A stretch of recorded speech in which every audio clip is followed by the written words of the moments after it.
about our great city from times gone by. We will bring you a range of guests from different communities and different faith groups who will share stories and experiences about Leicester. Our guests have played a pivotal part in Leicester's history, and we will try and share some of those stories with you throughout Ramadan on a Sunday afternoon. And I hope everybody will enjoy listening to some of those stories and listening to some of the facts and some of the stories that we've never actually heard of. Sometimes we don't realise how something has evolved or something has changed in Leicester, but actually looking back will hopefully make us look forward to the future and see what changes happen over the next 20, 30 years. On today's programme, I have two really special guests. I have Mrs. Naseem Alam and Mike Olber. Both of you are on Radio Ramadan today, and welcome to both of you this afternoon. Welcome, Naseem. Can you hear me?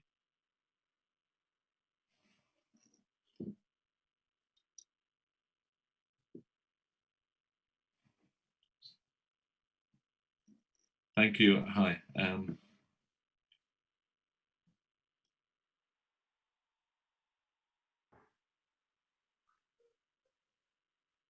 Naseem was muted, but she's on now.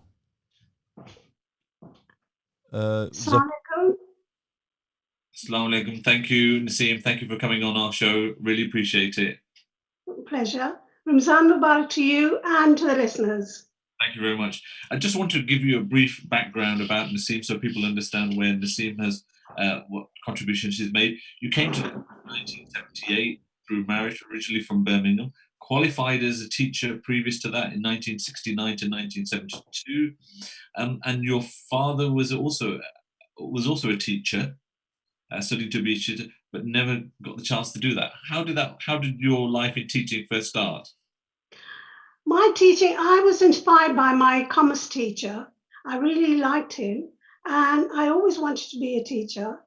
But my father, I think you've got it slightly wrong. My father never really wanted me to be a teacher. He was ashamed of me to be a teacher. Right. And when I went in training, he never let know other people that I was going training. He used to say, at home, she's gone shopping. So he never let on that I was actually being trained as a teacher. But I think in those days there was a sort of expression, or most people were saying that people didn't want some of the wives or the daughters to actually work, did they? I think there was a stigma, particularly in the light that I had to stay resident at the college, and parents did not allow girls to stay anywhere other than their own roof. So therefore, they didn't allow the girls to go out and get education in particular. And they just felt a bit ashamed. They just wanted to be kept under surveillance, really, from the community, because they didn't want to be seen to allow girls mixing with the other communities as much. So it was a bit of a struggle, but I managed. And in fact, I was one of the first one to be qualified. But obviously, I worked in Birmingham for about 7 years before I got married and moved to Leicester. And Leicester was a totally different city to Birmingham. Leicester was quieter, greener, multicultural, and obviously there was not as many people in the Muslim community here. We could count them on our hand. There were about 37 families when I came in 1977, I think I came in, and we could count that. And during the period of Ramadan, we used to have fast opening in our own homes. We used to empty the rooms, all the people we knew, and they used to break the fast and do the prayer at home because there were no mosques. The first mosque where I think there were only 5 members, the Muslim community had the namaz, with Bengali restaurant on Hastings Street, just opposite the railway station. There used to be a restaurant, and there were only 5 people, from what I understand from my uncle, who was one of the first, and I'm sure there were only a handful of people. That was the first Ramzan gathering for Eid. I And heard this story before on some of the other programs, and it's really interesting. My father was also there, one of those 5 or 6 people, I think. oh, Um, mashallah. and, Oh, yeah. and it's And basically where the Tesco's Metro is there now. That's where they used to pray in those things. It's for yeah, you. and then the For you, Sutherland Mosque, yes. obviously one of the pivot mosque was, and then the other masjids began to develop. But in the meantime, all the religious education had to be done in schools, and we had lots and lots of mushroom, maybe not so monitored well school. It's teaching of Islam and Quranic reading in the homes run by the women in particular. So I used to take my children from where I lived, which was not very far from the Welfare Road prison, to somewhere in Highfield, where I used to take them regular basis to get their religious education, because it was very important for us to keep our identity and also to keep the structure of our cultural values as well. So I mean that was one of the things which we insisted on, and I think it became a very powerful way of communicating with other people as well. So And you became a teacher and you started teaching in Leicester. So how did you find that coming and then teaching in a place like Leicester? And how is that teaching changed over the years as well? Oh, the teaching has changed totally, because what happened when I came first in 1977, um, the Rachel Carmichael, I don't know whether any of you remember or not, she was she worked in the voluntary bureau. She was the director of the voluntary bureau. She managed to get funding just for an education, and I was one of the employee, and together with other two liaison stroke workers, to really break down the barriers, because there was a lot of racism, not because of racism, well, colored as well, but the language was a main barrier. So therefore, what Rachel did, she got a bit of money to develop an education program through Jean Brown. It was used to be known as Jean Brown's English teaching scheme. And then later, we used a lot of volunteers from the university at the time. In fact, at one time, I had 125 volunteers, and Mike Albert was one of them. And we used the volunteers to teach group of women in the homes, in the homes, followed by, then we had several other programs between, before we've got a program now with Leicester College employing over 70 people in that particular department. So the English classes have changed from being in a home into a college, into community schools, and into mainstream college itself.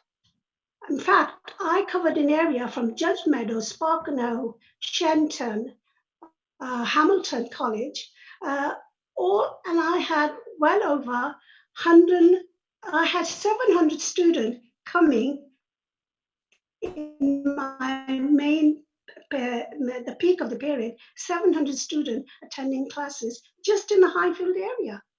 Wow. 700 people from literally starting from one home group in Bakewell Street. And that And was now, the area, wasn't it? The Highfields, the Bakewell Streets, the Chatsworth, the Buxton Street, Berners Street. That was the hub of the community, wasn't it, at that time? within that, we had Moat Community College, we had Spark and Hoe School, we had Shama Women's Centre, then we had coming along Highfield Youth and Community Centre. Then we moved across on the other side, because Mere Road used to be the boundary for the city. And on the other side, down the steep, where the Spinney Hill Park School, the Spinney School, and all these going across to Leicester City, Judge Meadow, and then coming across to the Beechams. So we covered quite a wide area for the classes itself. It became from just a small class in a home to a well-structured program. initially, the whole idea was to do a communication skill. So the student were able to go on to the hospitals, go to doctors, buy things from the shop. And now people are able to take exams, City and Guild. They're able to take a degree. And therefore, they have moved a long, long way. I think the government has played quite an important role as well in forming, giving an ESOL a proper a curriculum, which we now follow, and it is now in mainstream.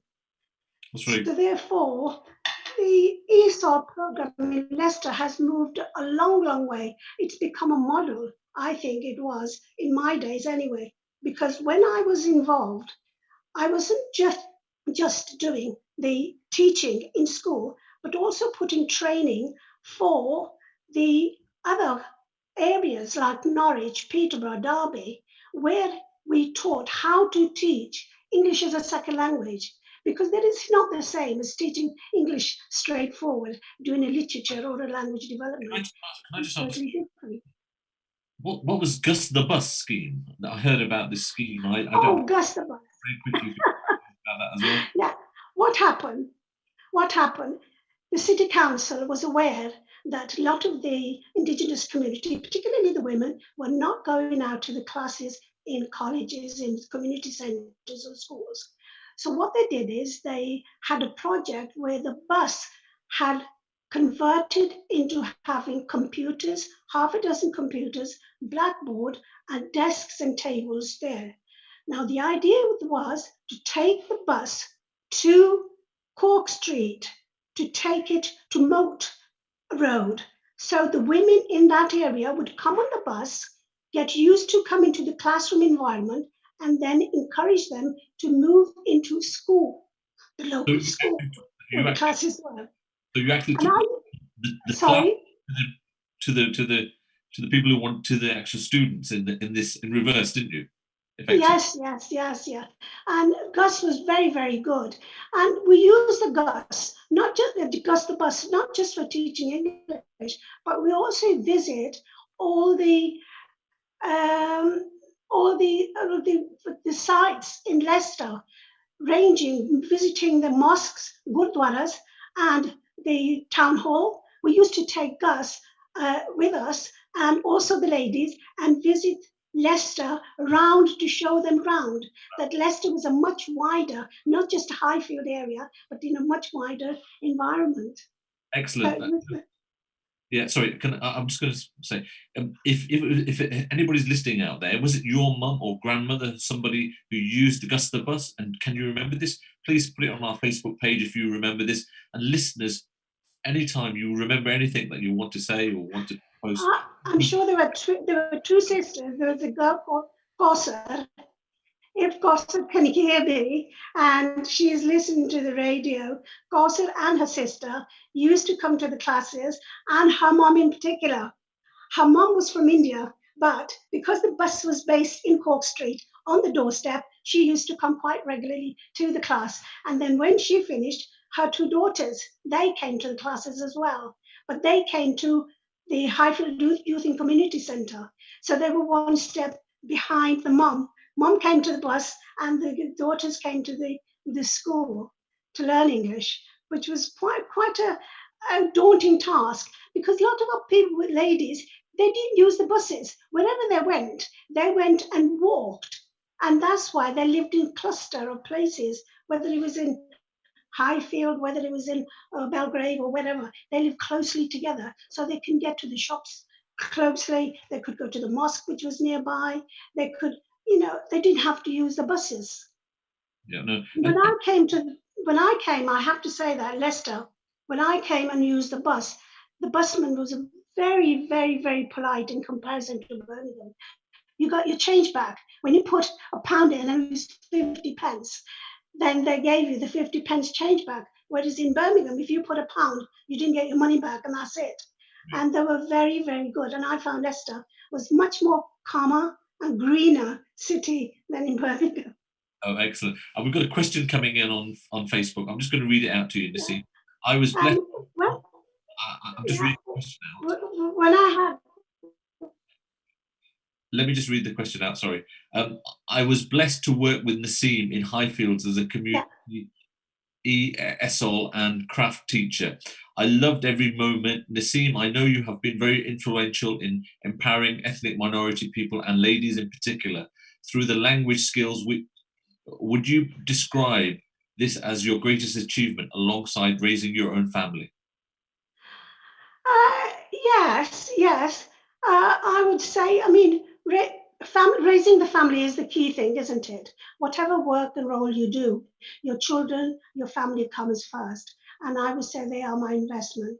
But on the other hand, I think my role was bridging the gap between two communities because, as well as developing the English program, I also used to do training where it was language awareness, what it was like to learn a different language. So I used to teach them a little bit of Hindi or Punjabi or Urdu to give them a taste of what it was like to learn another language.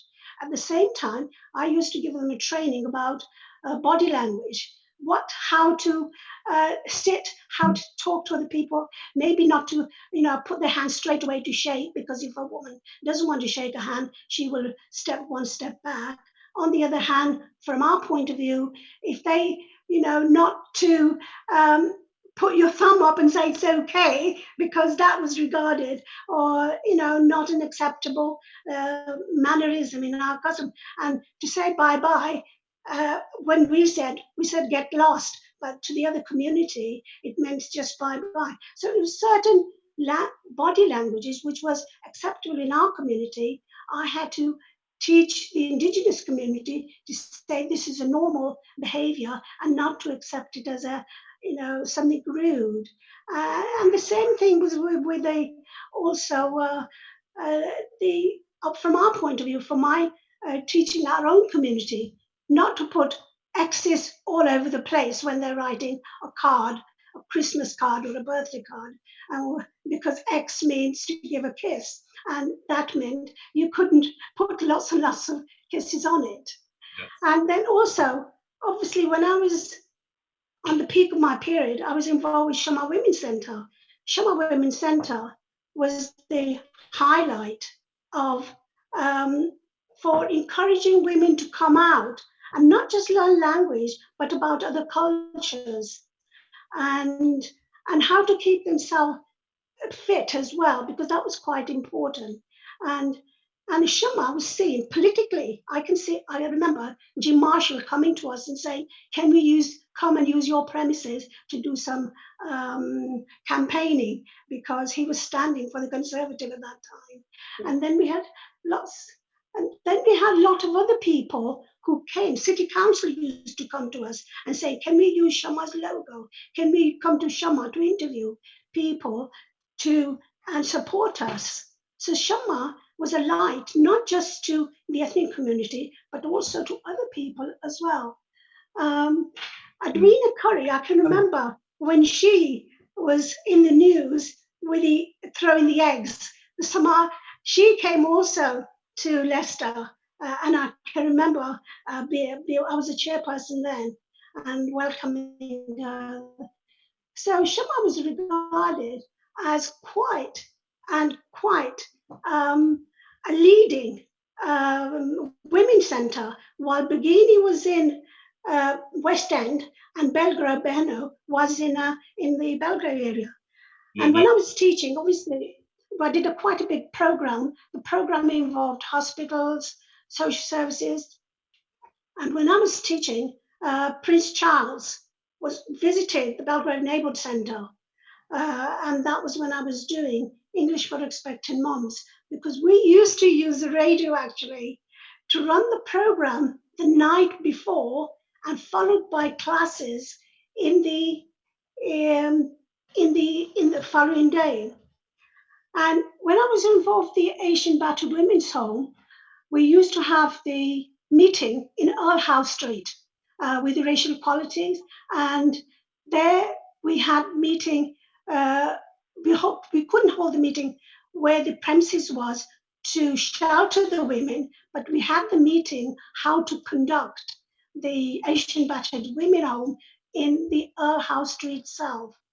And then I was also involved with setting up a nursery for women who couldn't go to work because of their children. So all the women got together and we set up a nursery through the city council funding.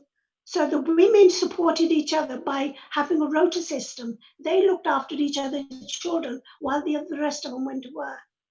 So quite a lot of work was done with my contacts being able to use, whether it was the city council or the schools.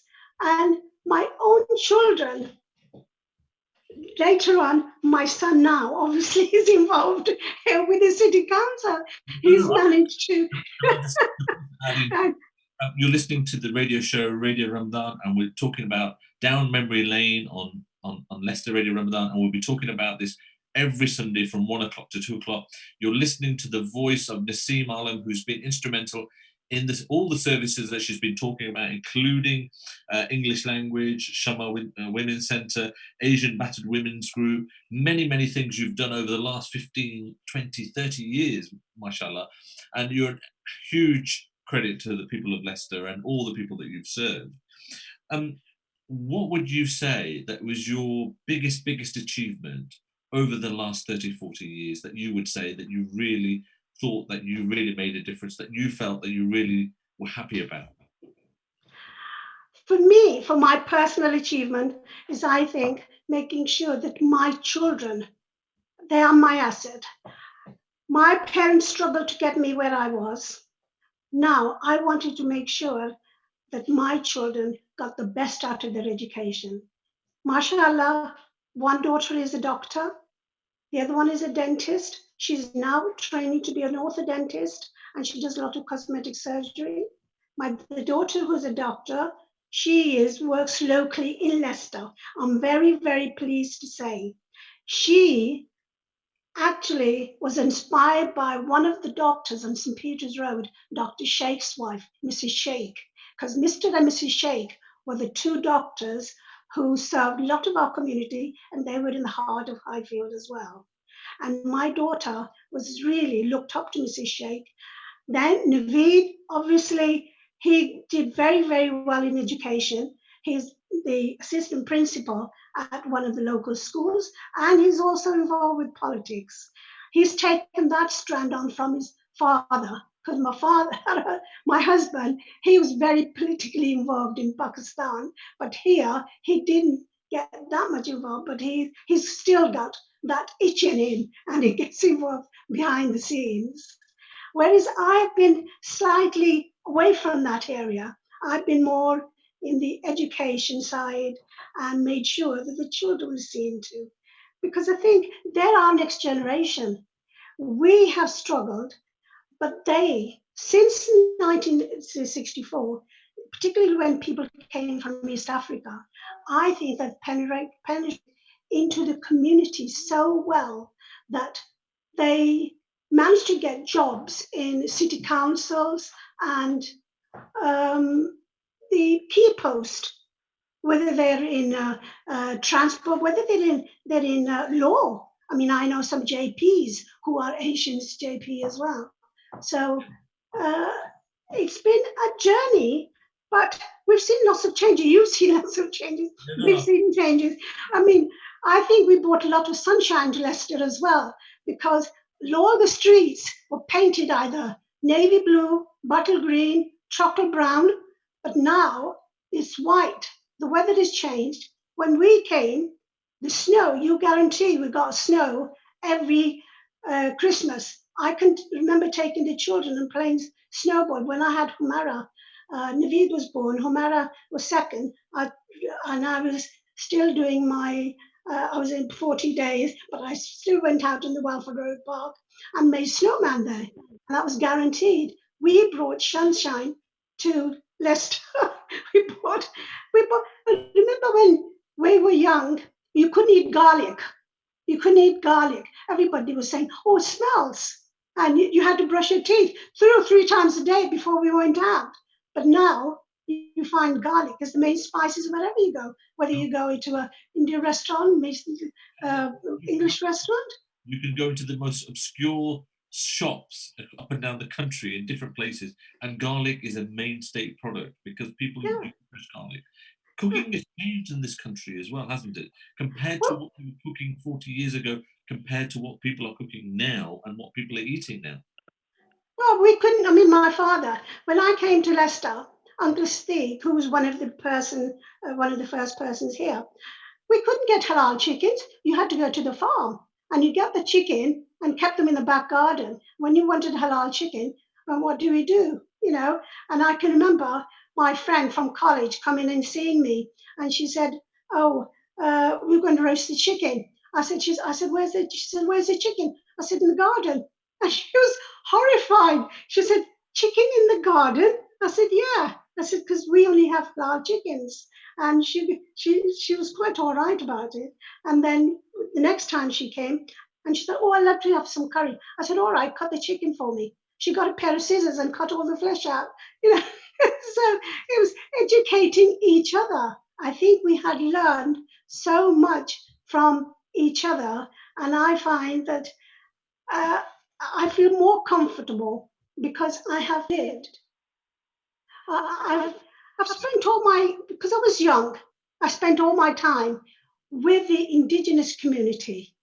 Therefore, I feel just as comfortable as with Muslims, Hindus, Sikhs, and the white community here. I feel very confident. That's, And it's a great note to finish on because it makes a huge, your huge contribution to the life. thank you. I Pleasure. know your husband is a teacher, ironically, your son is, and everything else. So in a way, your teacher training and going against your father, and it's actually been impacted on your whole life instead. And actually, I think your father and everybody else would be proud of the contribution you've We made, should be. and we should all be proud of the contribution that is made by people like you and your family because it's made Leicester a far, far, far better place than it could ever be. Just the interactions with people like Prince Charles and Edwina Curry and all of these things are really important because it highlights the positive things that places that people. It's Leicester is not about the place Leicester. It's all about people like you, Nassim, and the people and your colleagues and everybody else who worked so hard to change Leicester for a far, far better place. Leicester is on the map not just because of the Premiership title that Leicester City won, but it's on the map because of our multicultural mixture of people. And that's a huge contribution from people like you. And I really want to take this opportunity on behalf of all the listeners, Radio Ramadan. Firstly, thank you very much for coming on air and talking about your experience, but also thank you very much for all the massive, massive contribution you've made over those many, many years. So thank you very much, Nassim. Thank you. Pleasure. And after the break, we're going to be talking to Mike Albert, so please come and join us. Okay, thank you.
Welcome back to um, Memory Lane. We're talking about what life was like in Leicester over the last 40, 50 years.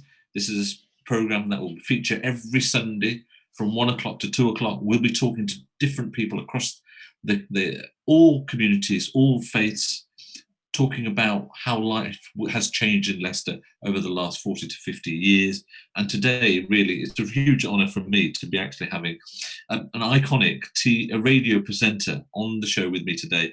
I never met Mike Albert, never spoke to him before, but I always used to hear his voice on the radio. My dad was an avid listener of BBC Radio Leicester. It was the only radio station where you could get Asian music or Asian speaking presenters, and it was really the highlight of the day for most people to be listening to Radio Leicester, the BBC Asian Network presenter.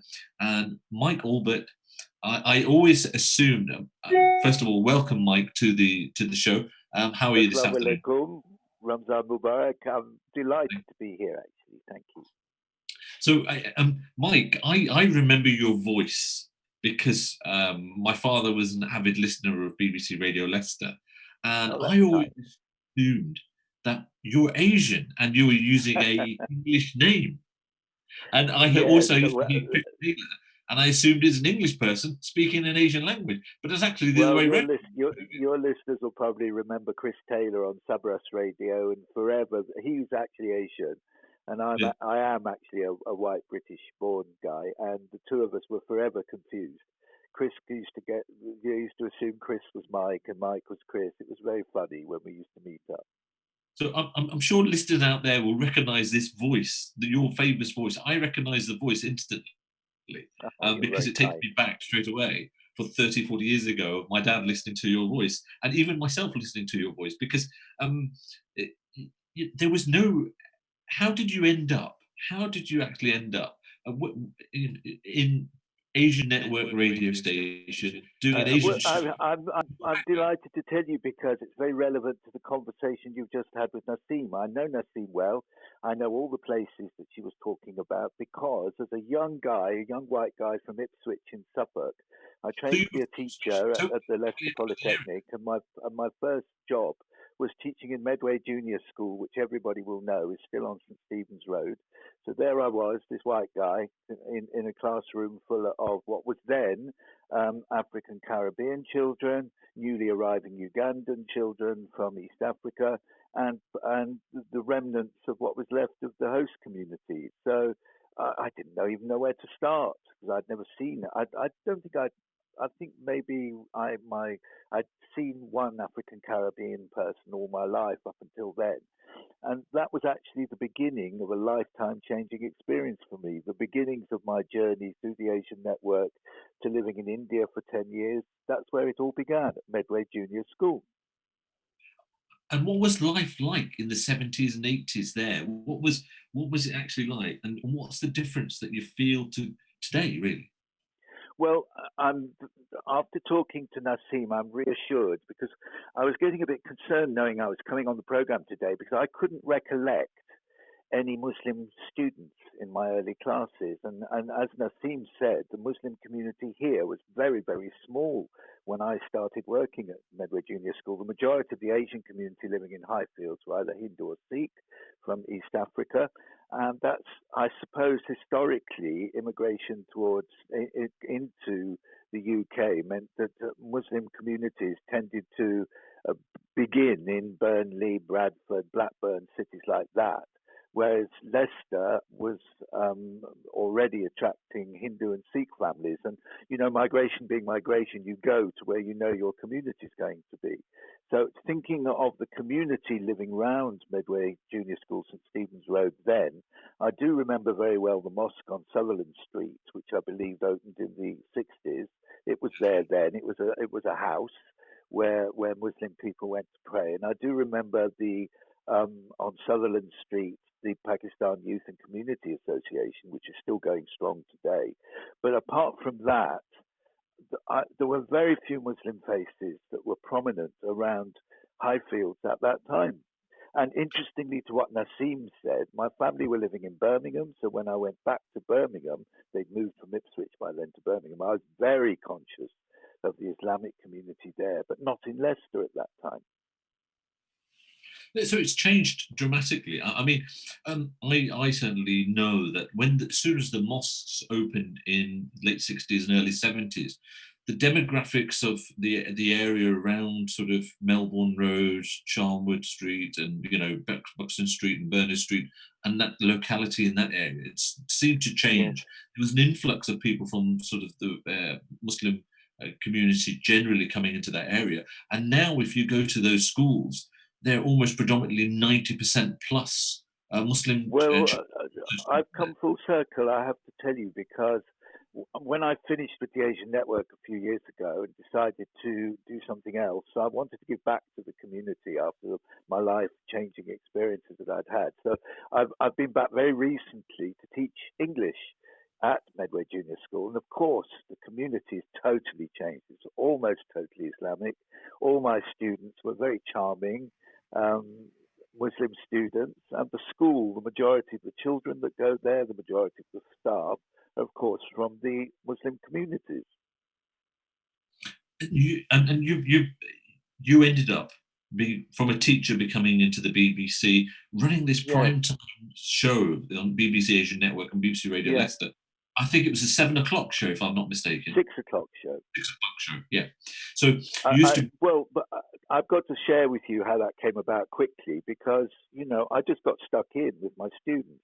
I started to go on Saturday afternoons to the Evington Cinema to watch the movies. The first Hindi movie I ever saw was Milan, and I'm giving my age away now. With I think Milan was Newton and Sunil Dutt, if I remember correctly. And I started to buy the music, I started to eat the food, I started to learn the languages. I didn't think I was doing anything that was a big deal, but apparently other people find that so. And then when the BBC, I've got to make you laugh here, when the BBC advertised that they wanted to do a program for the Asian community in English, I thought, I fancy that. And I think they were so astonished at this white guy with the purple hair that applied that they couldn't say no, and they gave me the job. And that's how it all started. And it eventually took me to India and to where I am today. Totally changed, a totally different person because of those experiences. And you learned Hindi, so you can speak Hindi, can't you? You probably speak Hindi better than me. Well, come on! If I'm going to present programs on the Asian Network, I can't mispronounce the actors, actresses, singers, and film names. Otherwise, what was I doing there as a white guy? So, of course, I had to learn Hindi, yes. And also, I went to live in India for 10 years in Delhi, in a small town called Faridabad outside Delhi. And, you go to live in a country, you learn the language and speak the language. Fantastic. And what do you think? I mean, you've obviously almost immersed yourself in a different culture. And when you see your sort of other people who don't have the life experiences that you have, do you think it's really enriched your life? And do you think Western cultures take it? Because I'm probably more Western than you are now, or almost the other way around. Well, we probably mirror images, and I feel I despair sometimes about the way the uneducated approach of my fellow countrymen on occasions. I mean, if I was to ask you, you obviously would be able to tell me instantly who Elvis Presley or Marilyn Monroe was, would you? Am I mistaken? Yeah. There's a reason I'm asking you that. Whereas if I ask Mr. Joe Bloggs or any Englishman who Lata Mangeshkar or Rekha is, the result would be very disappointing and very different. Multiculturalism has to work two ways, Freudian slip there. And sometimes it doesn't, in my view. That might be a jaundiced view, but I wish, for instance, that more people made an effort to pronounce Indian names correctly. The prime example that drives me crazy on the radio at the moment is the BBC4 presenter Michelle Hussain, who's of Muslim origin, and people insist on calling her Michelle for some bizarre reason. Her name is Michelle. Same with the financial correspondent on the television often. Why on earth is she Darshini David instead of Darshini David? It's beyond me. I don't get it. I don't understand it.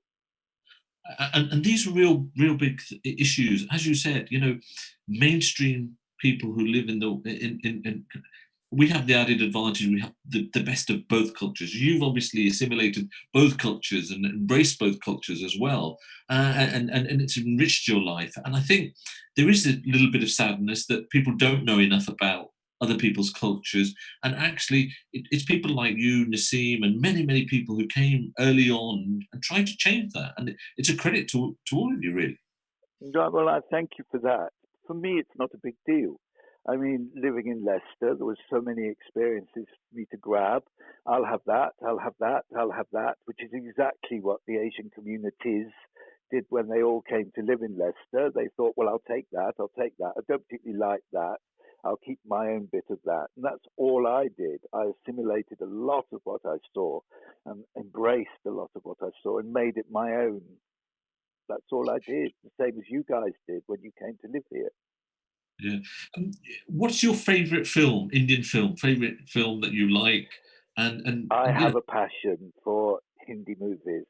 I love some of the new movies, but not many of them. I don't watch many of them. I don't think you can sit down with the family and enjoy them the way you used to. But everyone who knows me well knows that I have a lifelong admiration for Rekha. I'm lucky enough to have met her 3 times. So, of course, it would have to be Umrao Jan, because my favorite singer is Asha Bhosle, and it's Bliss. Asha Bhosle singing for Rekha on the screen. Bliss. This seems strange for me to be asking you those questions, and it seems strange when you're answering them. And you know more about the Indian movie business than I certainly do by a long way. I can assure you of that. What is your favourite mithai shop, or is it still there? And do you shop? Oh, definitely, it's still there, and it always was. And I used to nip down from school to get my samosas from Millen's on East Park Road. They haven't changed the shape of the samosa at all. It's still the same as it always was, which is why the shop's still there. But I want to pay a little tribute as well to a shop that your community will know very, very well listening. The Shainan Kebab on St. Saviour's Road has been there forever. They haven't changed their menu. Delightful lunch. Yes, no, I agree with you. It was the first kebab shop in Leicester that very famously opened in, I think, in the late 60s, early 70s, if I'm not mistaken. And Mike, finally, I just wanted to ask you finally, conducting a program for the Asian community must have been a challenging experience to have a culture that you didn't really understand. And you've obviously immersed yourself in it. Have you found that, how were you able to do that? I didn't even think about it. The answer is I was perfectly happy being the only white guy sitting watching a Hindi movie, perfectly happy being the only white guy going to a wedding back in the day, and that hasn't changed. It's been a journey I've loved and embraced, and when you love and embrace what you're doing, it ain't a big deal to do it. Fantastic. And really, it's also a credit to you, Mike, that you immersed yourself in doing this. And it's been a huge pleasure to have somebody like you on our radio station and listening to you. And, from our point of view, from my personal point of view, and maybe Radio Ramadan and all the people listening out there, it's people like you that really made a difference to the life of people in Leicester. Certainly from my father's age group, he used to listen to the 6 o'clock show avidly every day. And you made so much enjoyment, and your ability to connect with people came across really great. And I think that the pleasure's all been mine. Before I go, I do wish everybody Ramadan Mubarak. I hope Eid isn't too arduous in view of the times we live in. And Khuda Hafiz, thank you so much for asking me to join the program. I've loved every second. That was Mike Albert, former BBC presenter. This is a trip down memory lane. We will be on every Sunday from 1 o'clock to 2 o'clock. Please join us next week, where we'll have 2 great, fantastic guests. Thank you.